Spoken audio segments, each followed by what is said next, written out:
오늘 마태복음 1장 21절 말씀 가지고 예수님의 생애 우리 첫 번째 시간 우리 살펴보고자 합니다. 역사의 분기점은 예수 그리스도의 탄생입니다. 예수 그리스도가 이 땅에 오심으로 말미암아 기원전, 기원후 이렇게 나누게 되고 주전, 주후로 나누게 되어집니다. 표기할 때는 BC 몇 년 이렇게 표기하고 AD 몇 년 이렇게 표기하게 되어집니다. BC는 Before Christ의 약자로서 예수님이 오시기 전에 그러한 시간을 의미하는 것이죠. 우리 출애굽은 BC 1446년에 이루어졌고 사울 왕이 되는 것은 1050년도 BC 1050년도에 이루어져서 1010년도에 다윗이 두 번째 왕이 되고 970년도에 세 번째 통일 왕국의 왕이었던 솔로몬 왕이 됩니다. 그래서 BC 931년에 분열 왕국이 되고 북이스라엘은 BC 722년에 멸망당하고 남유다는 BC 586년에 멸망을 당하게 되어집니다. 이게 예수님이 오시기 전에 구약에 선택받은 이스라엘 백성들의 그러한 역사의 변곡점들을 우리에게 말씀해 주고 있어요. 그런가 하면 예수님이 오고 난 다음부터를 기원후, 주후라고 쓰게 되어지는데 에노 도미니 이렇게 쓰게 되어집니다. 그래서 우리가 2022년도를 지나고 있는데 지금 BC 2022년도가 아니라 AD 2022년도라는 거예요. 예수님이 오신 다음부터 2022년도 시간이 흘러갔다라고 이렇게 말씀할 수 있는 것이죠. 우리 기독교가 가지고 있는 성경, 이 성경은 예수에 관한 책입니다. 요한복음 5장 39절에 너희가 영생을 얻는 줄 알고 성경을 상고하거니와 이 성경은 나에 대해서 증언하는 것이다 라고 말씀하고 있어요. 그래서 누가복음 24장 27절에 누가복음 24장 44절에 보게 되면 모세의 글과 선지자들의 글을 통해서 예수에 대해서 증언하고 있다라고 말씀하고 있습니다. 여러분, 우리가 가지고 있는 성경은 구약과 신약으로 이루어져 있어요. 구약은 39권이고 신약은 27권이어서 이 성경은 66권으로 이루어진 경전입니다. 구약은 초림의 주에 대해서 이야기합니다. 예수님이 땅에 두 번 오시는데 첫 번째 오셨던 초림의 주는 구원자로 오시는 거예요. 그래서 구약 성경에 보게 되면 이 예수님이 이 땅 가운데 오실 때에 구원자로 이 땅에 오실 것이다 라는 그러한 메시지를 우리에게 전달을 해주고 있어요. 구약은 10시대로 나누어서 설명해 볼 수 있습니다. 구약 39권을 여러분들이 10시대에 갖다 끼울 수 있어야 성경 아는 거예요.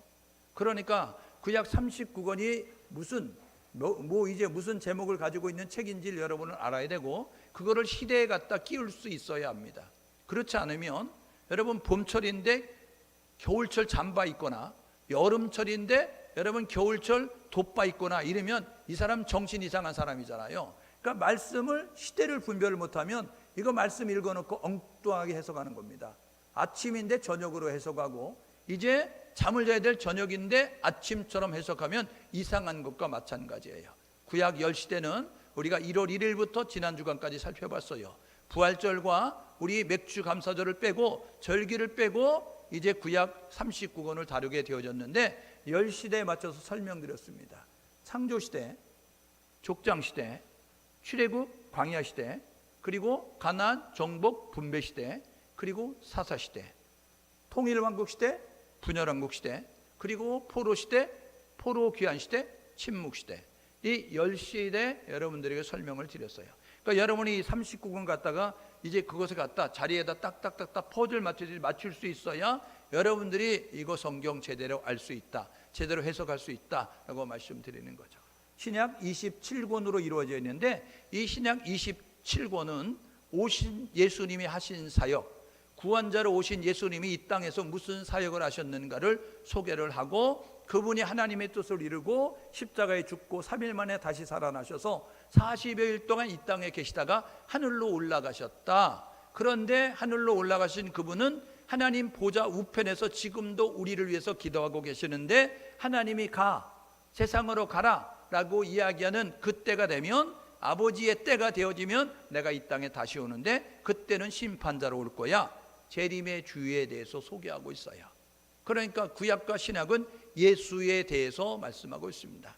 신약은 세 시대로 나누어서 살펴볼 수 있는데 복음 시대, 교회 시대, 종말 이 시대로 나누어서 설명을 드릴 수가 있습니다.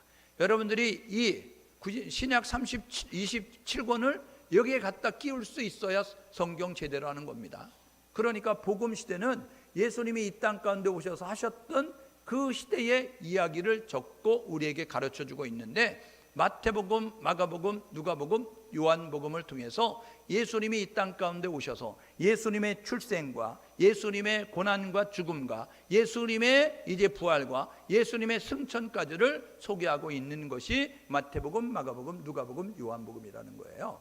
그리고 예수님이 올라가신 다음에 승천하신 다음에 보혜 성령이 너희들에게 임하면서 교회가 시작이 될 거야. 그래서 사도행전은 교회의 시대에 대해서 이야기하고 있습니다. 그래서 바울이라고 하는 사람이 수리 안독에서 선교사로 파송을 받아가지고 바울이 여러 지역을 다니잖아요. 1차 전도 여행, 2차 전도 여행, 3차 전도 여행, 그리고 로마 감옥에 갇혔다가 석방이 돼서 서바나로 4차 전도 여행, 그리고 로마에 들어와서 2차 감옥에 갇혀서 그 순교하면서 복음을 전했던 이 바울을 통하여서 여러 지역에 복음이 전달되면서 교회가 세워지게 됐어요. 그래서 요한계시록에 보니까 에베소, 서모나, 버가모, 두아디라, 사데, 빌라델피아, 라우디게아라고 하는 교회들이 세워졌고, 그리고 바울이 전도 다니면서 빌립보 지역에도, 데살로니가 지역에도, 갈라디아 지역에도 교회가 세워지는 모습을 갖게 됐어요.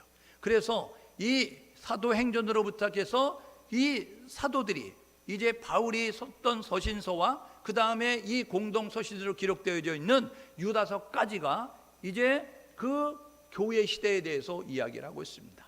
그리고 요한계시록은 이 사도 요한이 밤모습의 유배가 되어졌을 때 하나님께서 이 요한에게 앞으로 되어질 일들에 대해서 묵시 계시로 주신 이제 예언서입니다. 그래서 이런 일이 있을 것이다. 야 요한아, 너가 예수님의 제자로 따라다녔지. 너가 이제 에베소 교회 목사로 사역했지. 그리고 너 지금 감옥에 갇혀 있지. 그러니까 너가 예수님과 공생애 동안에 함께 있었을 때 너가 본 일과 그 다음에 현재 있는 일과 그리고 앞으로 되어질 일들을 받아서 기록하라 해서 기록한 것이 요한계시록 22장까지 내용이에요. 그래서 그때 보게 되면 요한계시록에는 마지막 때에 그런 나타난 일들에 대해서 일곱 나팔, 일곱 대접을 통해서 우리에게 말씀하며 천국과 지옥이 어떤 것인지 새 예루살렘과 새 땅에 대해서 말씀하면서 이제 우리가 이 다시 오실 주님을 대항하며 살아갈 수 있도록 가르치고 있는 것이 신약의 교훈입니다. 그래서 우리는 이 구약과 신약을 잘 알아야 돼요. 계시록 1장 3절에 보니까 이 예언의 말씀을 읽는 자와 이 예언의 말씀을 듣는 자와 이 예언의 말씀이 기록된 것을 지키는 자가 복이 있도다 라고 말씀하고 있어요. 그러니까 성경을 가까이 해야 합니다. 왜요? 성경에서 영생을 얻는 줄 알고 상고하거냐. 요한복음 5장 39절이 말씀했던 것처럼 성경을 읽어야 이제 영생의 방법을 얻을 수가 있다는 거예요. 그래서 말씀을 가까이 하는, 그래서 말씀을 펴서 읽고 말씀을 저와 여러분 모두가 묵상하고 암송하고 배우고 그리고 저와 여러분 말씀에 젖어 있는 모습이 될 수 있기를 주님의 이름으로 축복합니다. 예수님은 하나님의 뜻을 이루기 위해서 이 땅 가운데 오신 분입니다. 다시 말하면 하나님의 구속 사역을 이루기 위해서 이 땅 가운데 오셨어요. 구원자의 자격은 세 가지입니다. 첫 번째가 뭐냐면 하나님이셔야 된다는 겁니다. 왜요? 우리 피조물로 만들어진 존재인 모든 인간들은 다 죄인이라는 거예요.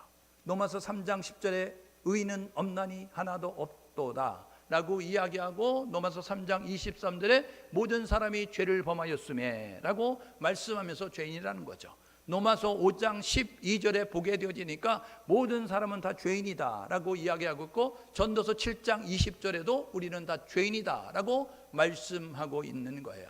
그러니까 이제 우리 아담의 후손들은 다 타락한 부패성 죄성을 가지고 있기 때문에 이 오염된 피가 우리 속에 핏줄을 타고 흐르고 있다는 거예요.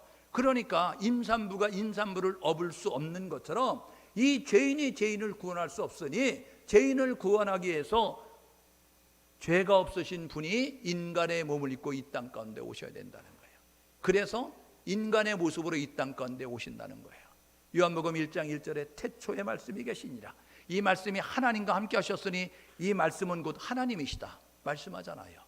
여러분, 그 빌립보서 2장 7절에 보니까 너희 안에 이 마음을 품으라 곧 그리스도 예수의 마음이니 이야기하면서 그는 근본 하나님이시다.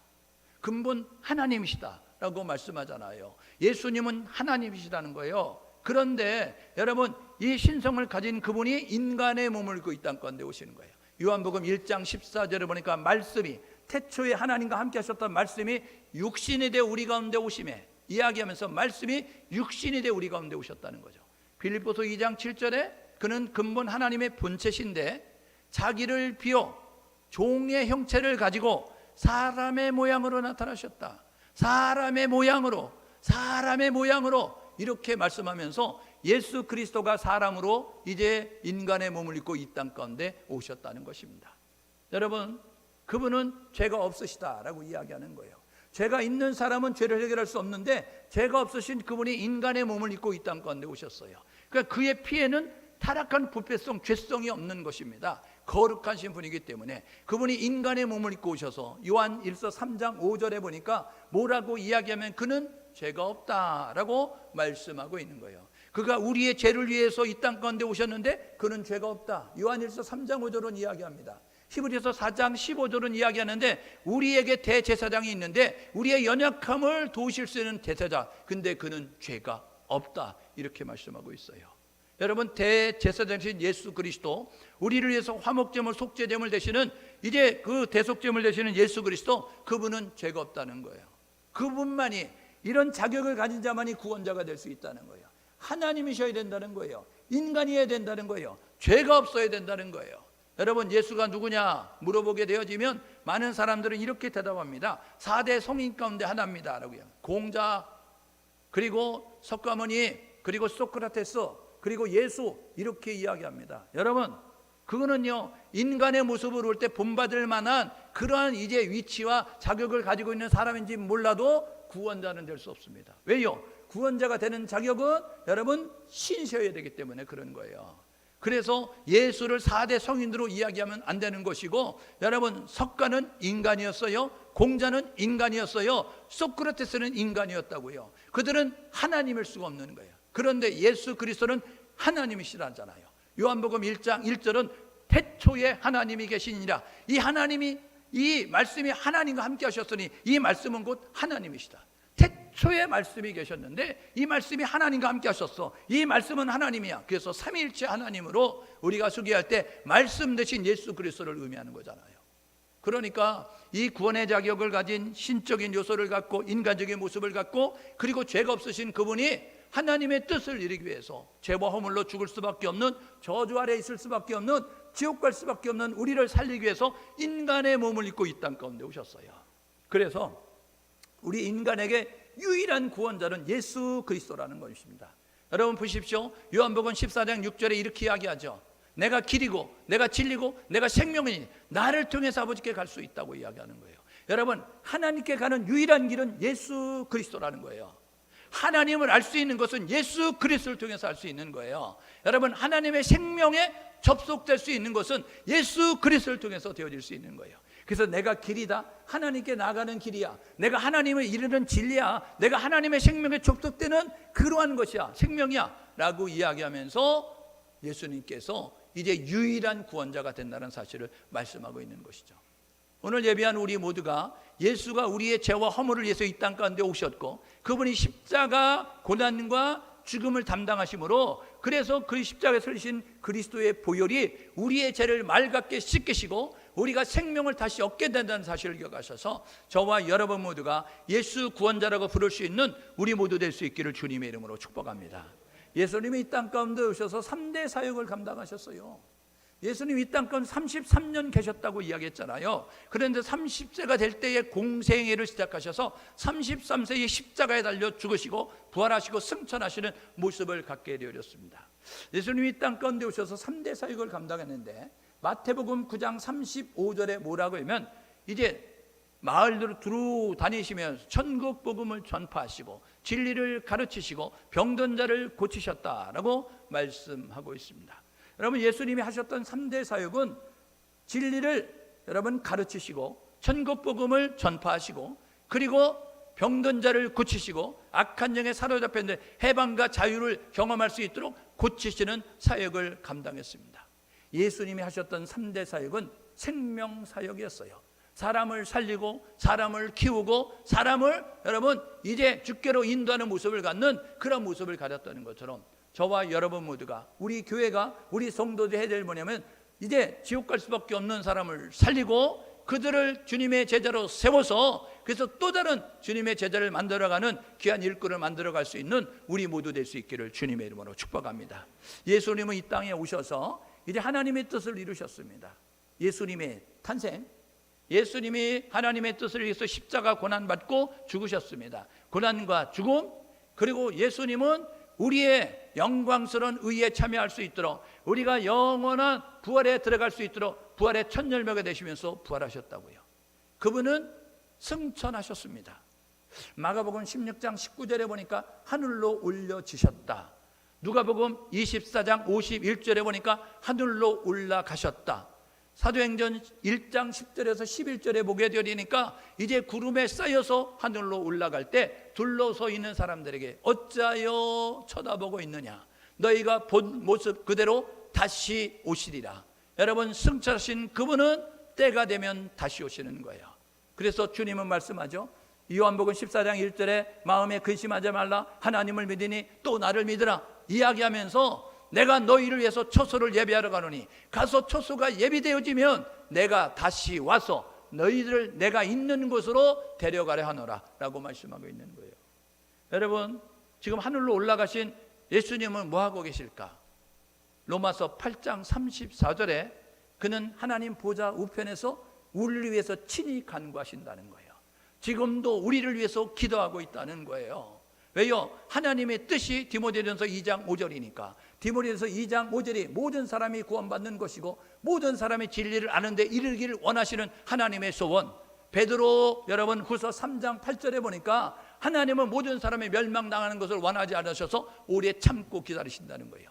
그래서 멸망당하지 않고 구원받을 수 있도록 이 예수님께서 지금도 하나님 보좌 우편에서 우리를 위해서 친히 간구하기 때문에 우리에게 구원의 길이 열려진 것이고 그리고 우리에게 구원의 기회가 있는 것이고 그리고 우리가 승리할 수 있는 이제 하나님의 도우심을 통해서 승리하고 성공한 인생을 살아갈 수 있는 그러한 누군가 기도하는데 예수 그리스도가 졸지도 주무시지도 아니하시는 그 예수 그리스도가 우리를 위해서 기도하고 있다는 사실을 기억하셔서 저와 여러분 모두가 이제 예수님의 생애가 군 뉴스 복음이 될 수 있는 우리 모두 될 수 있기를 주님의 이름으로 축복합니다. 그래서 예수님의 오심이 복음이에요. 예수님의 고난이 복음이라고요. 이사야서 53장 4절에 이야기하잖아요. 그가 찔림은 우리의 허물을 인하며 그가 상함은 우리의 죄함을 인하며 그가 채찍에 맞음으로 우리 평화를 누리고 그가 이제 채찍에 맞음으로 우리가 나음을 입었도다고 이야기하잖아요. 저와 여러분 모두가 여러분 그가 죄가 없으신 그분이 우리를 위해서 고난을 받으셨다고요. 십자가의 못을 박히시고 머리에 가시가 늘어지고 창에 옆구리가 찔리는 모습을 가지고 고난을 받으시고 그 보혈의 공로를 통하여서 우리의 죄를 맑게 씻기는 모습을 가지실 수 있었다는 거예요. 예수님의 십자가 고난과 죽음이 복음이에요. 예수님이 다시 사심이 복음입니다. 요한복음 11장 25절에 나는 부활이요 생명이니 나를 믿는 자는 죽어도 살겠고 살아서 나를 믿는 자는 영원히 죽지 아니하리라 말씀하잖아요. 여러분 저와 여러분 모두가 예수님이 사신 것처럼 우리도 다시 살 수 있다는 사실을 기억하셔서 예수 부활 나의 부활이 될 수 있는 우리 모두 될 수 있기를 주님의 이름으로 축복합니다. 그분은 하늘로 올라가셨어요. 하나님 보좌 우편에서 지금도 간구하신다고요. 그분은 때가 되면 다시 오실 것입니다. 여러분 다시 오실 그분은 구원자로 오시는 것이 아니라 다시 오실 그분은 여러분 믿는 자는 구원받을 것이고 믿지 아니하는 정죄를 받으리니 이야기하면서 심판주로 오실 때 준비된 믿음의 사람은 천국에 가는 것이고 준비되지 못한 사람은 이제 지옥에 떨어지는 모습을 가질 수밖에 없기 때문에 여러분 준비된 사람은 이렇게 말한다고요. 마라나타. 마라나타는 이런 뜻입니다. 아멘 주 예수여 속히 오소서. 오늘 저와 여러분 모두가 주님의 재림에 대한 확신을 가지시고 주님에 대한 믿음을 가지시고 우리도 마라나타 마라나타 고백할 수 있는 우리 모두 될 수 있기를 주님의 이름으로 축복합니다. 예수님의 생애는 BC 3년, AD 이제 30년까지 33년이라고 이야기하죠. 33년을 지상에 거주하셨는데 예수님은 갈릴리 지방에서 활동하시다가 명절을 맞이하면 유대 지역으로 내려오셨다가 명절이 끝나면 갈릴리로 가셔서 그 주변에서 사역 감당하시다가 명절을 맞이하면 유대로 내려오시고, 그래서 이제 죽음과 부활과 승천의 그 일들을 행하게 되어졌습니다. 보십시오. 예수님은 이제 이 유대 베들레헴에서 태어났는데, 여러분, 있을 수 없어서 애굽으로 피난 갔다가 다시 돌아올 때에 이 헤롯의 아들 헤롯 아켈라가 이 지역을 담당하고 있기 때문에, 그래서 저 갈릴리 북쪽 나사렛이라고 하는 동네에 가서 사셨어요. 그래서 예수를 나사렛 예수라고 이야기합니다. 여러분, 예수님은 이쪽에서 활동하시다가 명절을 맞이하면 유대인들 남자는 1년에 3차례 하나님 앞에 나와서 이야기하라, 보여라, 예배하라 이야기하잖아요. 유월절, 오순절, 초막절, 이 3대 절기가 맞으면 남자들은 예루살렘을 방문하게 되어 있습니다. 그러니까 유월절 명절을 맞이할 때마다 사람들이 모이는 예루살렘에 오셔서 진리를 가르치시고, 여러분 천국 복음을 전파하시고, 여러분 그리고 병든 자를 고치시는 일들을 감당하고, 절기가 맞춰지면 다시 갈릴리 지방에서 인근 지역을 다니시면서 사역을 감당하다가 명절을 맞이하면 1년 되면 또 예루살렘에 오셔서, 그래서 이제 예루살렘에서 사역을 감당하시고 베레아 지역과 사역을 감당하다가 명절 끝나면 다시 올라가셔서, 여러분 이곳에서 사역을 감당하다가 명절 맞으면 내려오면서, 여러분 예수님은 3년 반 공생애 동안에 4번의 유월절을 지키게 되어집니다. 예수님은 3년에 BC 3년에 탄생하셨어요. 이게 우리 인간 카운트할 때에 오류를 범함으로 말미암아 예수님이 탄생한 기점으로 기원 후 기원전으로 나누게 되어지는데, 주전 주후로 나누게 되어지는데, 우리 인간들이 카운트하는 방법에서 틀렸기 때문에 3년의 오차가 있어서 BC 3년이 예수님이 탄생한 것이다 라고 이야기하죠. 그때에 헤롯은 유대 땅의 분봉왕으로 로마 정부에 돈을 주고 그 땅을 치리하고 있었어요.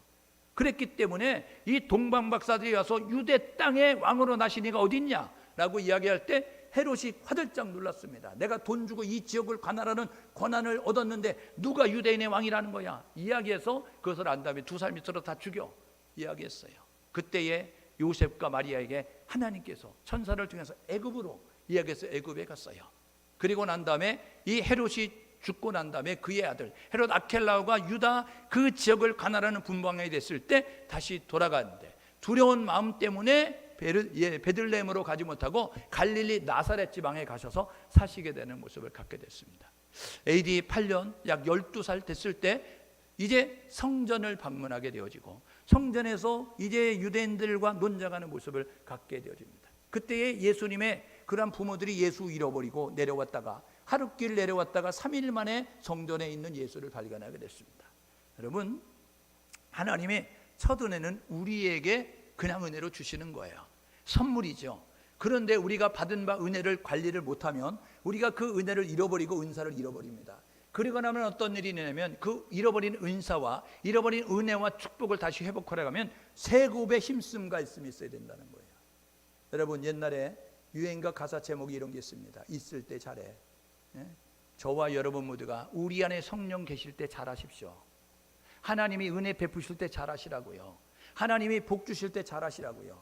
잃어버리고 난 다음에 껄껄껄 하고 후회하고 아쉬워하지 않는 우리 모두가 되어야 되는 거예요. 여러분, 예수님은 AD 27년 30세가 됐을 때 사역을 시작하십니다. 요단강에서 세례 베푸는, 여러분 세례 요한에게 가서 세례를 받게 되어집니다. 세례 요한이 뭐라 그래요? 화들짝 놀라잖아요. 제가 세례를 받았는데 제게 세례를 받으러 오다시네요 이야기하면서, 저는 신들매를 감당치 못할 존재입니다 이렇게 이야기할 때, 야 하나님의 정하신 거니까 그렇게 해서 우리가 하나님의 질서를 따라야 돼 이야기하면서 세례를 받게 되어집니다. 그리고 광야로 나가서 40일 금식하신 다음에 마귀의 시험을 받아요. 그리고 예수님께서 첫 번째 유월절을 맞이했을 때 유대 지역에 내려오셔서 사역을 감당하고, 밤중에 찾아온 니고데모와 거듭남 본 어게인 중생에 대해서 말씀하는 거예요. 사람이 어떻게 다시 날 수 있어요? 이야기하면서 자국 속에 들어갔다 나와야 돼요 이야기하니까, 거듭나지 않으면 하나님 나라 볼 수 없고 거듭나지 않으면 하나님 나라 갈 수 없다 라는 모습 가지고 영적 생일에 대해서 이야기하고 있습니다. 오늘 예배하는 우리 모두가 영적 생일이 있는 성도가 될 수 있기를 주님 이름으로 축복합니다. 몇 년 몇 월 며칠생 그것만 자랑하면 안 된다고요. 육신적인 생일 해피 버스데이 투 유 생일 축하합니다 이 노래 부를 것이 아니라 주를 만난 날 죄인임이 깨달아서 눈물 콧물 흘리면서 그러면서 하나님의 그 보내신 예수 그리스도의 십자가 보혈로 나의 죄가 씻어졌다 구원의 감격을 누리면서 그러면서 깨끗해진 우리의 심령 가운데 오신 성령을 받은 날 여러분 이 영적 생일이 있어야 영원 천국 갈 수 있어요. 로마서 8장 9절에 그리스도의 영이 없으면 그리스도의 사람이 아니다 말씀하잖아요. 오늘 예배하는 우리 모두가 그리스도의 영이 우리 안에 있는 사도행전 2장 37절 38절에 보니까 베드로 설교할 때 우리가 어찌할꼬 이야기하는 너희가 예수 그리스도를 제사함받고 세례받으라 그리하면 성령을 선물로 받으니 회개하는 적에 보시는 하나님의 부어주시는 성령 은혜의 성령 진리의 성령 거룩한 성령 양자의 성령 여러분 그분이 오셔야 하나님을 아바 아버지라 부르는 거예요. 영적인 세계를 이해하는 모습을 갖게 됩니다. 여러분 그래서 예수님은 유대 지역에서 니고데모와 대화를 나누시고 이제 명절 끝나니까 갈릴리 지역으로 돌아가셔서 이 갈릴리 인근에 있는 가버나움에서 이제 제자들과 많은 사람들에게 교훈하는 내용을 보게 되어지죠. 6월절을 또 맞이하니까 내려오시는 거예요.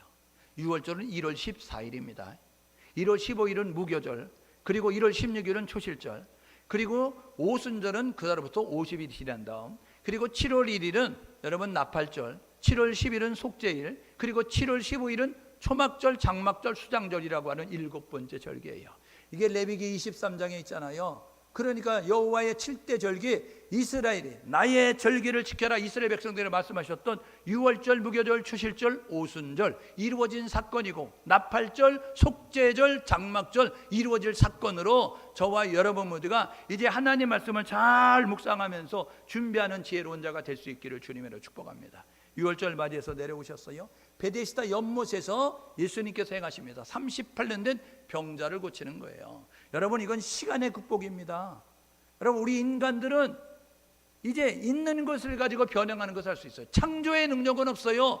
우리는 모방하는 그런 것을 이제 개조하고 그것을 바꾸는 능력은 있지만 창조하는 능력은 없어요. 여러분 하나님은 우리와 다르기 때문에 창조하는 능력이 있어요. 하나님은 전능하시기 때문에 안 되는 것이 없다고요. 그래서 38년 병자 여러분 못 고치는 세상에서 불치병이고 난치병이고 여러분 그런데 38년 된 병자가 고침받는 역사가 있게 됐습니다. 유대인들이 깜짝 놀라잖아요. 왜 안식일에 일하냐? 이 들 것을 들고 가니까 야 너 안식일에 왜 그거 일하는 거야? 이야기하죠.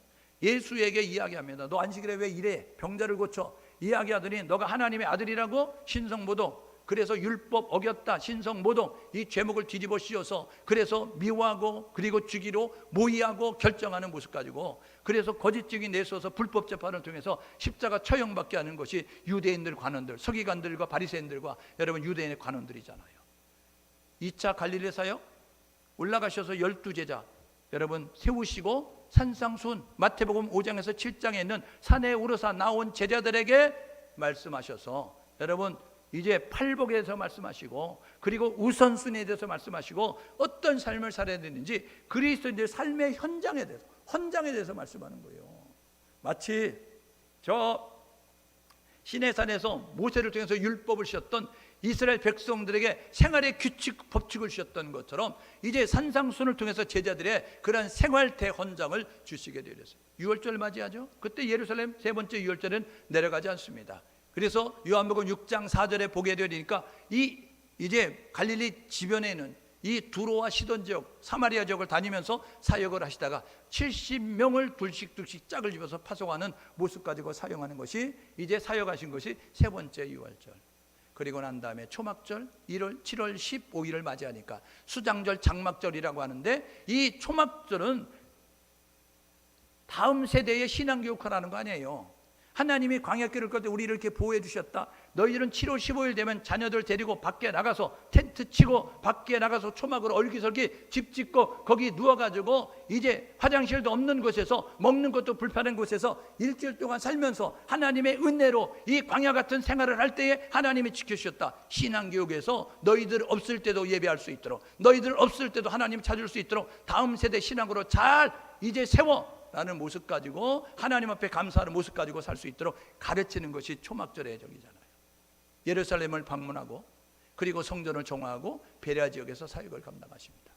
여러분 네 번째 6월절을 맞이했을 때 7월 이제 요한복음 11장 55절에 보니까 예수님께서 이제 마지막 일주일을 지내시는 거예요. 종료주일 나귀 새끼 타고 예루살렘에 입성하셔서 그래서 마지막 일주일 그 목요일날 세족식하고 금요일날 이제 겟세마네 동산에서 체포돼 가지고 밤중에 신문 받고 그리고 십자가 처형을 당하고 토요일날 운명하셔서 이제 안식 후 첫날 새벽 미명에 주일날 아침에 여러분 새벽에 부활하시는 모습을 통해서 이제 예수님께서 사역을 마감하는 것을 우리가 보게 되는 것이죠. 예수님의 탄생은 구약 예언의 성취입니다. 여러분 구약 성경은 오실 예수님에 대해서 초림의 예수에 대해서 소개한다고 했잖아요. 구약 성경에 보게 되면 예수님은 언제 어디에 올 거를 말씀하고 있어요. 처녀에게서 온다 이렇게 합니다. 이사야 선지자 7장 14절에 뭐라고 하면 보라 처녀가 잉태하여 아들을 낳을 것이니 처녀는 남자를 알지 못하는 사람이에요. 그런데 처녀가 잉태한다. 여러분 그 당시에 의학과 과학과 여러분 이성으로 상식으로는 이해가 안 되는데 보라 처녀가 잉태할 거다 이야기하게 됐어요. 그런데 여러분 마태복음 1장 18절에 보니까 이 요셉과 결혼을 약속한 마리아에게 성령으로 잉태했다라고 이야기하죠. 마태복음 1장 20절에도 성령으로 잉태됐다라고 이야기하는 거예요. 여러분 동정녀를 통해서 출생할 것을 말씀하는데 예수가 동정녀의 몸을 빌어서 오시게 말씀하는데 그것이 이루어졌어요. 여러분 어디에 출생할 거냐? 미가서 5장 2절에 이렇게 이야기합니다. 유대 베들레헴 에브라다야 너는 유대 고을 중에서 작을지라도 이스라엘을 다스릴 자가 내게서 나올 것이다. 이스라엘을 다스릴 자가 내게서 나올 것이다. 왕이 너에게서 나올 것이다 라고 이야기했던 미가서 5장 2절. 여러분 이것이 여러분 마태복음 2장 1절 2절에 보게 되니까 동방 박사가 먼 곳에서 별을 보고 찾아오는데 베들레헴 말구유에 누워있는 아기를 보게 되는 거예요. 성경은 한치의 오차도 없습니다.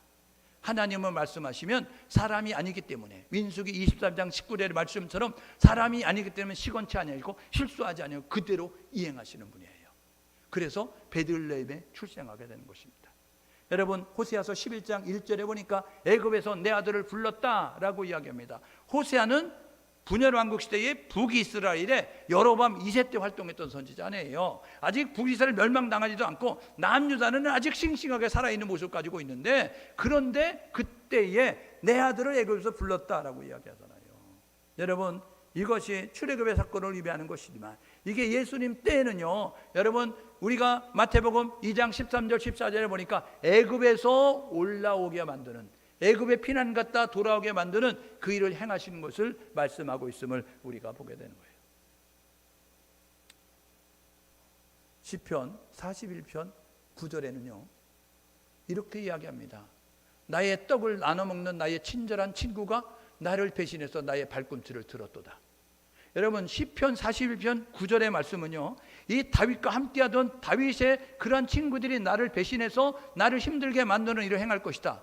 이런 목적을 가지고 썼는데 이게 여러분 신약에 오게 되면 예수님께서 요한복음 13장 34절인가 38절에 보면 이런 내용이 있습니다. 뭐라고 이야기하면 나와 함께 그릇에 손을 넣는 자가 나를 팔자라 이야기하면서 내 떡을 받아 먹으라 이야기하면서 떡을 주십니다. 여러분 가룟 유다에게 떡을 떼어주면서 이제 너 할 일을 속히하라 라고 이야기했던 예수 그리스도 그분은 예수를 팔 것을 이미 알고 계셨다는 거예요.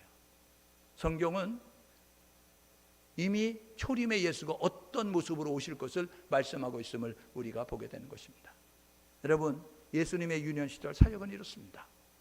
귀국하여서 베들레헴으로 가지 않고 예루살렘으로 올라가지 않고 저 북쪽 갈릴리 북쪽 지방의 나사렛이라고 하는 조그만 동네에 가서 살잖아요.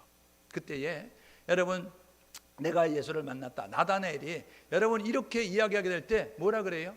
야 무슨 나사렛에서 선한 게 나겠냐 라고 이야기하면서 나사렛을 폄하하면서 말하는 모습까지예요. 왜냐하면 깡촌이었다는 거예요. 그것에는 인물다운 인물이 날 수 있는 동네가 아니었다는 거예요. 그러니까 나사렛 예수? 야 내가 메시아를 만났어 나사렛 예수야 이야기하니까 야 웃기지 마. 야 그 동네에서 그런 데서 무슨 인물이 난다 그래 이런 모습 가지고 여러분 그것을 거절하는 모습을 가질 정도로 나사렛은 아주 이제 뒤처져 있는 시대에 뒤처져 있는 낙후되어 있는 그러한 동네였다고요. 그곳에서 예수님이 살게 되었어요. 나중엔 가버나움으로 이사 가셔서 사시지만 그런 그분이 예루살렘을 방문하죠. 12살 때 예루살렘에 방문하고 올라가셔서 이제 그곳에서 이제 유대인들과 논쟁하는 모습을 가져요. 유대 사역을 하실 때 세례를 받게 되었고 40일 금식하신 다음에, 그리고 난 다음에 그가 마귀에 이끌려서 광야에 가서 시험을 받게 됩니다. 세 가지 시험이잖아요. 마태복음 4장 1절에서 11절에 보게 되면 뭐라고 이야기하죠? 야, 돌 갖고 떡덩이 만들어 먹어. 성전에서 뛰어내려. 발도 땅에 안 닿을 거야. 너 이 천하만국 다 보여주면서 내게 한 번만 절하면, 나만 한 번만 인정하면, 그러면 내가 이거 다 너에게 줄게. 사단이 이렇게 이야기했어요. 그때요, 신명기 6장 13절, 신명기 6장 16절, 신명기 8장 3절, 구약에 있는 모세 오경에 있는 말씀 인용해서 이 예수님께서 사단의 시험을 물리셨습니다. 여러분, 에베소서 6장에 보면 하나님의 전신갑주를 입어라 이야기하면서 영적 전쟁하는 우리의 씨름은 혈과 육에 대한 것이 아니고 공중 것에 대한 악의 영들을 상대하는 것인데, 5가지 방어용 무기로 무장하고 1가지 공격형 무기를 이제 무장하라. 그것이 뭐냐면 에베소 6장 17절에 보니까 성령의 검 곧 하나님의 말씀을 가지라. 여러분, 말씀이 능력이에요. 하나님의 말씀으로 마귀를 물리칠 수 있다고요. 여러분이 가지고 있는 성경책은 들고 다니라고 있는 것이 아니라, 여러분이 가지고 있는 성경책은 영생을 얻는 길을 안내해 주니까 펴서 읽어야 될 책이고, 시간 내서 읽어야 될 책이고, 여러분들이 사모하면서 읽어야 될 책이라는 사실을 기억하셔서 말씀을 읽는, 말씀을 배우는, 말씀을 듣는, 말씀을 묵상하는, 말씀을 암송하는, 말씀을 필사하는 성도가 될 수 있기를 주님의 이름으로 축복합니다. 예수님의 탄생과 예수님의 유년 시절에 주는 교훈은 뭘까? 첫 번째로는요, 예언하시고 성취하시는 하나님을 믿으라는 겁니다. 여러분, 초림의 예수에 대해서 예언하는 구약 성경, 신약 시대, 여러분 예수님이 오셔서 보니까 그대로 하나님이 말씀하신 그대로 이루어졌다는 거예요. 두 번째로는요, 여러분 애굽으로 피난 갈 때, 애굽에서 돌아올 때 성령의 인도함을 받게 되었다는 것입니다. 여러분, 오늘 저와 여러분 모두가 해야 될 뭐냐면 성령의 인도함을 받고 살아갈 수 있는 우리 모두 될 수 있기를 주님의 이름으로 축복합니다. 성령보다 앞서면 안 돼요. 기도보다 앞서면 안 돼요. 말씀보다 앞서면 안 된다고요. 그런데 여러분, 교회가, 여러분 성도들이 어떻습니까? 돈이 하나님이 되고, 여러분 그리고 자리가 하나님이 되고, 사람이 하나님이 돼서 기도하지 않고 말씀대로 하지 아니하고 성령의 인도하심을 따르지 아니하고, 내가 볼 때는, 내가 의견에는, 내 경험에 의하면, 내가 배운 상식에 의하면 이것 가지고 일하다가 하나님 일 망치는 겁니다. 여러분, 가고 싶어도 하나님이 말할 때까지는 가는 것이 아니에요. 하고 싶어도 하나님이 말씀할 때까지 하지 않는 겁니다. 오늘 저와 여러분 모두가 애굽으로 피난할 때, 애굽에서 유대 땅으로 돌아올 때 성령이 주시는 감동을 따라 움직이셨던 것처럼 우리들도 성령의 인도하심 따라 나아갈 수 있는 우리 모두 될 수 있기를 주님의 이름으로 축복합니다. 세 번째로는요, 세례 요한에게 세례를 받으시는 예수님을 통해서 질서의 하나님이라는 거예요. 여러분, 우리가 믿는 하나님은 질서의 하나님입니다. 그래서 고린도전서 14장에 보니까 질서의 하나님, 너희도 질서 있게 하라 라고 말씀하고 있습니다. 사단은 무질서하다고요.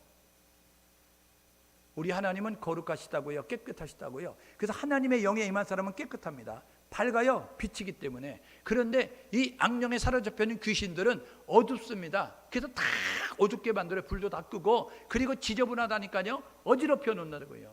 그래서 우리 영적인 그러한 존재인 우리, 희미하게 하나님의 형상을 가진 우리, 여러분 예수를 믿지 않아도 그들은 뭐라 그러면 더러운 것에 가면 야 좀 치워라, 야 귀신 나오겠다 이렇게 이야기하고요, 어두운 가면 야 좀 밝게 해라, 귀신 나오겠다, 이런 모습 가지고 이야기한다고요.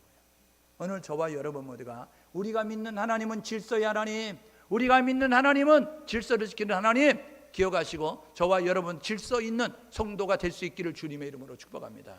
네 번째로는요, 마귀 시험 때 그는 말씀으로 승리를 하시는 하나님이셨어요. 여러분, 잠언 21장 31절에 사람들은 전쟁을 해서 마병을 준비하지만, 여러분 전쟁할 때에 병사가 많으면 이긴다는 거예요. 여러분 무기가 좋으면 이긴다는 거예요. 여러분 무기가 좋아서 이기는 게 아니라, 병사가 많아서 이기는 게 아니라 하나님이 함께하면 이기는 거예요. 잠언 21장 31절 이야기하죠. 사람들은 전쟁을 해서 마병을 준비하지만 이김은 여호와께 있느니라. 사무엘하 8장 6절에 사무엘하 8장 14절에 이야기하잖아요. 다윗이 어디를 가든지 이겼더라. 다윗이 어디를 가든지 이겼더라. 승승장구의 삶은 하나님이 함께할 때 이기는 거예요.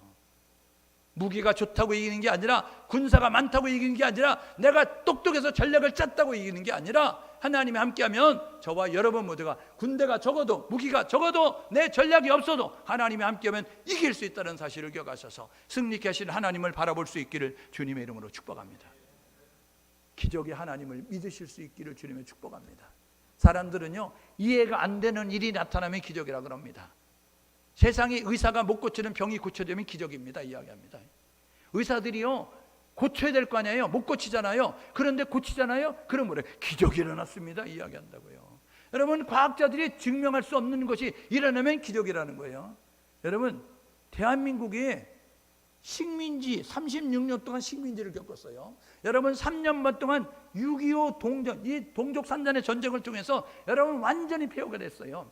그래서 여러분, 그 미국이 갖다 버리는 그 쓰레기통 뒤져가지고 여러분 그거 먹고 지나다니면서, 미군 지나가면 헬로우 찡검 찡검 이야기하면서 껌 달라고 쫓아다니면서 찌푸차 쫓아다니고, 그런 모습 가지고 꿀꿀이집 끓여 먹고, 짬밥통에 사놓은 것 여러분 그거 씻어가지고 꿀꿀이집 끓여 먹고 사는 모습을 가졌어요. 세계에서 가장 가난한 나라 가운데 하나에, 여러분 뒤집으면 1, 2등 할 수 있는 그러한 이제 가난한 나라였던 그 나라가 여러분 엄청나게 잘 사는 나라가 된 거예요. 이게 전쟁을 겪었는데, 이게 식민지가 부르는데, 세계 역사를 봐도 그런 나라 가운데 그렇게 잘 사는 나라가 없는 거예요. 경제학자들은요, 야, 이 좁은 땅덩어리에서 자원도 없는 나라가, 그리고 사람은 드그럭드그럭 많아가지고 그래서 못 살 조건이 충족돼. 왜 잘 살지? 자신의 경제 논리는 설명이 안 되니까 갖다 붙이는 게 한강의 기적을 이야기하는 것입니다.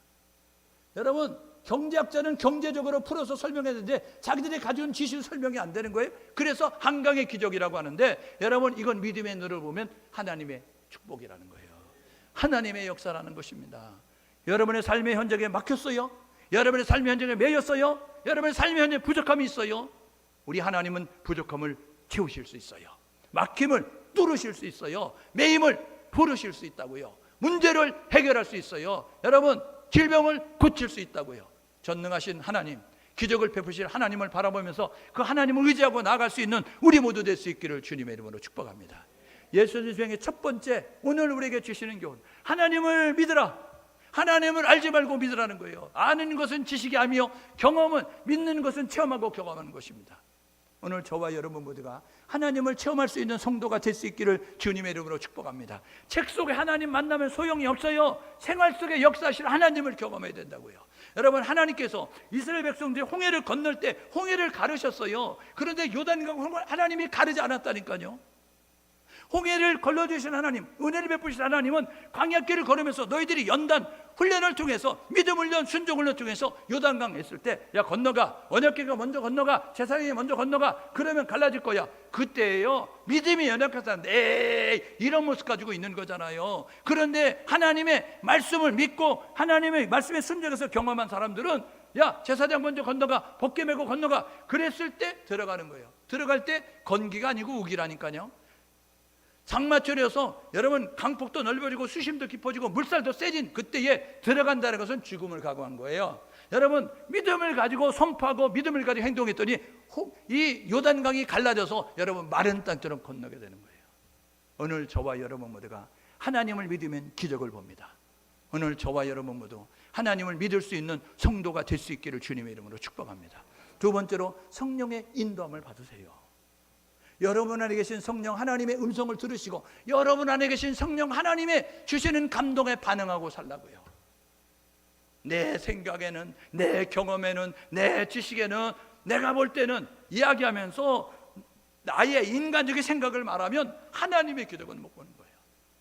그러나 하나님의 음성을 듣고 하나님이 주시는 감동을 따라 반응하게 되면 하나님의 일하심을 경험하게 되는 것입니다. 기적의 주인공이 되는 거예요. 축복의 주인공이 되는 거예요. 체험적인 신앙이 되는 것입니다. 여러분, 이론적인 신앙인은요, 환난 앞에 다 무너지는 거예요. 알곡과 쭉정이 언제 아는 지 아세요? 환난 때 아는 겁니다. 고난 때 아는 거예요. 역경 때 아는 거예요. 여러분, 환난과 고난과 역경이 찾아오면 멀리 멀리 가는 사람들은 알곡과 쭉종이 가운데 쭉종이에요. 그런데 환난과 고난과 역경 가운데 안으로 주께로 하나님께로 성전으로 가까이 오는 사람들은 여러분 알곡 신자라는 거예요. 저와 여러분 모두가 힘들고 어려움이 있습니까? 멀리 주를 떠나가지 말고 하나님을 지키고 떠나지 말고 저와 여러분 모두가 하나님께 나아갈 수 있는, 가까이 할 수 있는 우리 모두 될 수 있기를 주님의 이름으로 축복합니다. 세 번째로, 예수는 구원자십니다. 여러분, 예수를 부른 자마다 구원받는데요. 로마서 10장 13절, 누구든지 주의 이름 부르면 구원받는다. 사도행전 16장 31절, 주 예수를 믿으라, 그리하면 너와 내 집이 구원을 받으리라. 예수를 부르라잖아요. 예수를 믿으라잖아요. 여러분, 구원은 세 종류의 구원입니다. 예수 믿는 순간 죄의 자녀에서 하나님의 자녀로 바뀌어져서 여러분 우리가 신분이 바뀌어지는 그런 과거적 구원, 여러분 미래적 구원이 있는데 이건 죽어 천국 가는 여러분 그러한 이제 미래적 구원, 장래적 구원 아니에요. 그런데 현재적 구원이 있다고요. 현재적 구원은 체험적 구원입니다. 시편 50편 15절에 이야기하잖아요. 환난 날에 나를 불러라, 내가 너를 건지리니 너가 나를 영화롭게 하리라. 하나님을 부르라잖아요. 내가 너를 건진다, 내가 너를 구원하리니 너가 나를 영화롭게 하리라. 여러분, 믿음의 성도들은 하나님의 살아계심, 하나님의 인도하심, 하나님의 전능하심, 하나님이 나와 함께 하심을 보여주는 하나님의 광고판으로 살아야 된다고요. 예수 구원자를 알고 예수 구원자로 믿고 예수 구원자로 살아갈 수 있는 우리 모두 될 수 있기를 주님의 이름으로 축복합니다. 오늘 이 아침에 우리 이렇게 기도하면 좋겠습니다. 예수님의 생애가 우리에게 주는 교훈, 예수는 신이신데 인간의 모르고 이 땅 가운데 오셨어요. 죄가 없으니 그분이 십자가 처형으로 죄인 가운데 가장 흉악한 죄인들이 죽는 십자가 처형으로 죽게 됐습니다. 그분의 죄가 아니에요. 나의 죄라고요. 내가 잘못했기 때문에 채찍을 맞으시는 거고, 내가 죄를 지었기 때문에 그분이 죽으시는 거예요. 피 흘림이 없으면 사함이 없는데 그 피는 무제한 피어야 되니까 깨끗하신 예수의 피가 우리의 보혈을, 이제 그 보혈이 우리의 죄를 깨끗이 씻는 모습 가자. 요한일서 1장 7절에 보니까 예수의 피가 우리의 모든 죄를 사하셨다라고 말씀하잖아요. 하나님이 베푸신 은혜와 사랑을 기억하게 도와주십시오. 우리 안에 계신 성령 하나님을 믿고 살아가게 도와주십시오. 구원자 예수를 알고 부르고 하나님 쫓아가는, 따라가는 우리 모두가 되게 도와주십시오. 함께 마음을 모아서 기도하겠습니다. 하나님 아버지, 은혜를 감사합니다. 오늘도 우리를 불러주셔서 감사합니다. 주의 음성을 듣고 하나님 말씀 따라 순종하며 나아가게 도와주셨습니다. 구약 성경을 통하여 초림의 예수에 대해서 살펴봤습니다. 하나님, 신약 성경을 통하여서 오신 예수님이 하신 사역과 이제 오실 예수님에 대해서 살펴보는 시간을 갖습니다. 하나님, 첫 번째 시간으로 예수가 누구인가를 보게 됐습니다. 예수는 구원자십니다. 예수는 유일한 구원자십니다. 예수는 하나님께 나가는 유일한 길이고 진리고 생명이십니다. 예수를 알고 부르는 우리 모두가 될 수 있도록 인도하여 주십시오. 하나님, 예수 믿는 순간, 회개하는 순간 우리에게만 거룩한 성령 하나님 음성 듣고 반응하고 행동하며 나아가는 우리 모두 될 수 있도록 아버지 인도하여 주시옵소서. 하나님을 사랑을 믿고 하나님의 은혜와 축복을 기억하면서 하나님을 알지 말고 하나님을 믿고 나아가는 우리 모두 될 수 있도록 인도하여 주옵소서. 저희들 모두 그렇게 살아갈 수 있도록 인도하실 하나님 기대